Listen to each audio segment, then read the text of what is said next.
Hello everyone, and welcome to another brand new episode on my channel, Boho Book Club. Today I'll be discussing the book, The 5 Elements of Effective Thinking, written by Edward Berger and Michael Starbird. Edward Berger is an American mathematician and President Emeritus of Southwestern University in Georgetown, Texas. Michael P. Starbird is a professor of mathematics and a University of Texas Distinguished Teaching Professor in the Department of Mathematics at the University of Texas at Austin.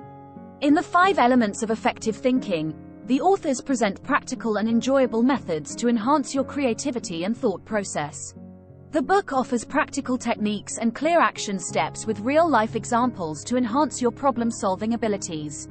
Use failures to move towards success. Develop the practice of posing thought-provoking questions. View ideas as an unceasing stream of thought. And embrace the truth that we can all change. The beneficial mindsets presented in the book are applicable to anyone. And it helps you achieve your goals with originality, perception, and efficiency. The book is for those wanting to achieve their full potential. This includes students, parents, teachers, businesspeople, professionals, athletes, artists, leaders, and lifelong learners. Before moving ahead, please don't forget to subscribe to my channel. Part 1. Mastering the Basics. Should you learn everything there is to know about a subject, for instance, in order to truly understand it? Not necessarily. Mastering the fundamentals is essential for developing a true understanding of a problem. Just as the element Earth symbolizes the firm ground beneath our feet, the fundamentals form the basis of any talent or ability and the heart of any area of expertise.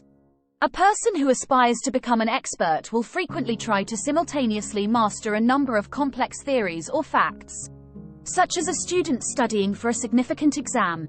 But this isn't the best course of action. True experts, on the other hand, are focused on continuously improving the fundamentals. Don't jump into a difficult task head on the moment you are presented with it. To successfully tackle each simpler element, start by thinking about the task's fundamental components. Think about how the U.S. National Aeronautics and Space Administration, NASA, successfully completed the moon landing mission in the 1960s. The organization didn't achieve this goal by launching astronauts into space right away. Instead, they began by launching an unmanned rocket to the moon. NASA didn't pursue and eventually succeed in their mission to send a man to the moon until this fundamental step had been completed. Part 2. Finding the essence. We frequently look for the solution that seems most obvious when attempting to understand a phenomenon. To solve a problem, we must find its core, which is frequently obscured by unimportant details. Let's take the example of flying. Earlier, the mechanics of flapping wings diverted attention from the true cause of why a body can fly. A better understanding of what made flight possible, the specific curvature of a wing, came about only after people closely examined the mechanisms of flight. As a result, we must focus only on what is visible in order to understand an issue or problem at its core. This entails willfully avoiding what we might anticipate or have been instructed to perceive. Part 3. Learn from your mistakes. Everyone has tough days. Great thinkers react differently to bad days, setting them apart from the average ones. Reflect on your mistakes every time to learn important lessons. Mistakes are valuable lessons that serve as the foundation for your achievements and growth. Recognize your mistake, analyze it, and determine the reason behind it. Identifying and investigating mistakes provides insight for handling future problems. An ineffective solution to one problem may serve as the perfect fix for another. In 1970, a 3M Laboratories scientist attempted to develop a powerful adhesive. His alternative solution failed, a weak adhesive that leaves no residue when peeled off surfaces. The project was later dropped. Later, a 3M scientist aimed to design a bookmark that would stay secured between pages without causing any harm. The solution? The weak adhesive that failed before. The scientist's invention is the famous and successful Post-it note from 3M. Therefore, consider the potential of your idea before labeling it as worthless. To listen to more interesting summaries, please subscribe to my channel. Part 4. Expect to fail before succeeding. Numerous individuals dread failure intensely. The fear of failure often deters individuals from exploring new opportunities and succeeding. To innovate, fear of mistakes cannot be a hindrance. Failing should be welcomed since it provides useful information. Although unconventional, you can encourage this way of thinking in yourself. First, expect to fail at least 9 times before succeeding. Don't expect to succeed on your first attempt, whether creating a gadget or artistic work. Thinking this way frees you to try new ideas without fear. Second, approach your problem without the assumption that your idea is right. When you write freely without worrying about being correct, you'll find that your ideas flow better and become clearer. Delay judging what is right or wrong, good or bad. Finally, intentionally amplify likely problems to cause errors, and subsequently rectify them. Pushing ideas to the limit can expose underlying defects. Manufacturers usually conduct stress tests to determine the product's maximum strength by pushing it to its limits. This way, they obtain valuable information on the product's strengths and weaknesses. Hence, don't let fear paralyze you when facing a challenge. Attempt, fail, repeat. Part 5. Be curious. Kids inquire frequently. As grown-ups, we might get irked by excessive curiosity, specifically the insistent questioning of why, due to our preoccupation with personal issues. However, questioning constantly is essential for developing an effective mindset. What actions must you undertake to reach this positive mindset? First, imagine yourself as a teacher. Teach the subject to someone else once you have understood it well. You can clarify the topic by preparing a lecture for someone, like a friend or co-worker, and ensuring that your thoughts are well organized. You may encounter new questions while going through this process. Also, explaining a subject in detail to someone else can expose gaps in your own understanding. Assess your lecture by devising a test related to your topic. What questions would you pose? Moreover, can you answer those questions accurately based on your lecture's contents? Second, be consistently curious and evaluative in your approach. Don't overwhelm yourself with all the facts when you're curious about a topic. Instead, ask questions. Ask yourself, what if? Questions frequently and satisfy your curiosity by finding answers. For example, during their lectures, the authors would choose a random student to ask at least 2 questions.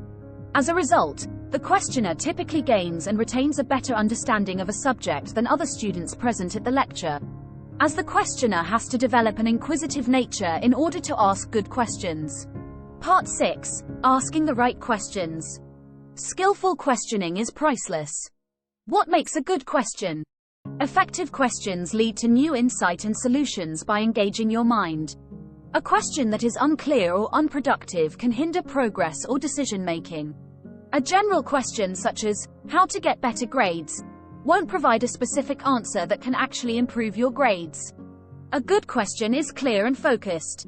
How to improve time management and understanding the subject deeply are crucial questions, whereas, how to get better grades lacks the same depth. Also, questioning your own questions is important for asking the right ones. Recall the recent traffic jam you experienced. You may have experienced stress and come up with several solutions for the traffic issue, such as the addition of more lanes. The reason your solutions were ineffective was because your question is incorrect. To handle this situation, start with acknowledging the traffic you are currently caught in. Questioning the initial inquiry leads to formulating a superior question. For example, is there a way for me to utilize this time effectively since I am likely to remain here?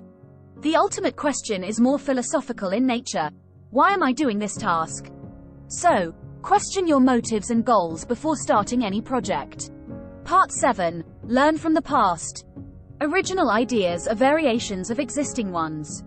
Calculus, a branch of mathematics that changed the world, was independently formulated by Isaac Newton and Gottfried von Leibniz in the 17th century. However, calculus had been conceived by other mathematicians before. Newton acknowledged that he saw farther than others due to the support of those who came before him. Further ideas followed in succession. Leibniz's calculus theory was 6 pages, while current ones are 1,300 pages long. This shows that after the theory was proposed, subsequent mathematicians made their own minor additions. So, What lesson can we learn from this example about developing our own ideas?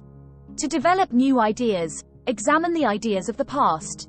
What was the process of idea development for historical philosophers? What were their thoughts at the time?